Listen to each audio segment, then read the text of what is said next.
Com a DRU aprovada no Senado, o Congresso ganhou o sinal verde para votar o Orçamento Geral da União. E foi na última hora, nos últimos minutos. Os servidores do Judiciário e do Ministério Público ficaram sem aumento. Para os aposentados que ganham mais de um mínimo, uma promessa de negociação. Veja como foi com a repórter Paula Bittar. O Congresso Nacional tinha até a meia-noite de quinta-feira, 22 de dezembro, para aprovar o orçamento de 2012. E foi a poucos minutos do prazo final que deputados e senadores finalmente conseguiram acordo para a aprovação. O impasse gerou em torno do reajuste para o Judiciário e para aposentados que ganham mais de um salário mínimo. O relatório do deputado Arlindo Quinalha não previa o reajuste para as categorias que passaram o dia na Câmara em manifestações. O deputado Paulo Pereira da Silva, líder do PDT, prometeu impedir as votações caso as categorias não fossem atendidas.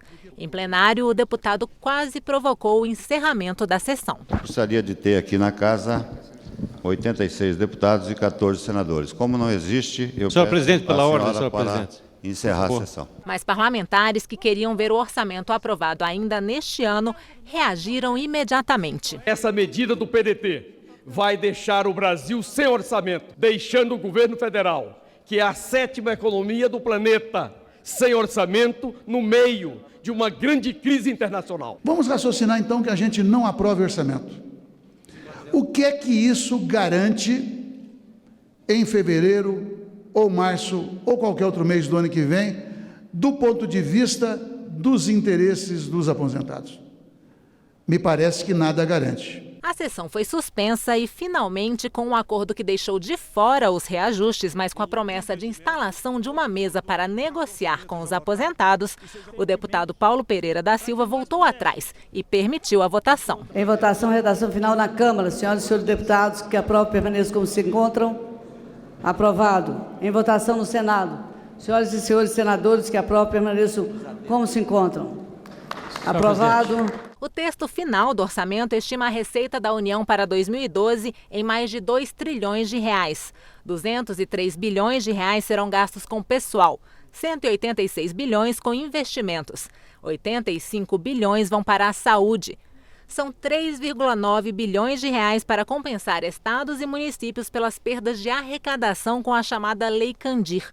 O relatório prevê 2,2 bilhões para o aumento do salário mínimo e outros 2,2 bilhões de reais para as emendas de iniciativa popular, novidade do orçamento deste ano, em que os municípios com até 50 mil habitantes poderão destinar os recursos diretamente para ações na área da saúde e saneamento. Ao produzirmos, inclusive, acordos entre a base do governo e a oposição, demonstra que o relatório estava equilibrado. Isso me deixa contente porque nós procuramos fazer o máximo para atender às necessidades do país.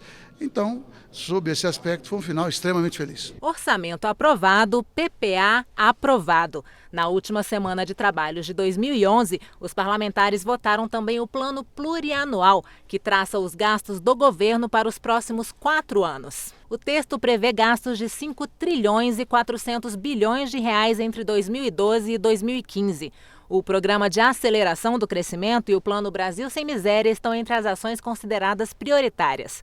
Ao todo, mais da metade dos recursos previstos devem ser destinados à área social. O desenvolvimento social é o mais importante para esses próximos 4 anos e é o que vai nos dar sustentação para, numa distribuição de renda, o país continuar crescendo. Esse PPA, eu espero que sirva ao governo de um instrumento de gestão que diminua essa balbúrdia orçamentária e passe efetivamente a ser uma peça não apenas de autorização e muitas vezes fictícia, já que o governo, em muitos casos, não leva em consideração que o Congresso, com prerrogativa constitucional, decide e faz diferente, e passe a executar o orçamento com base no que nós decidimos no PPA e na própria lei orçamentária.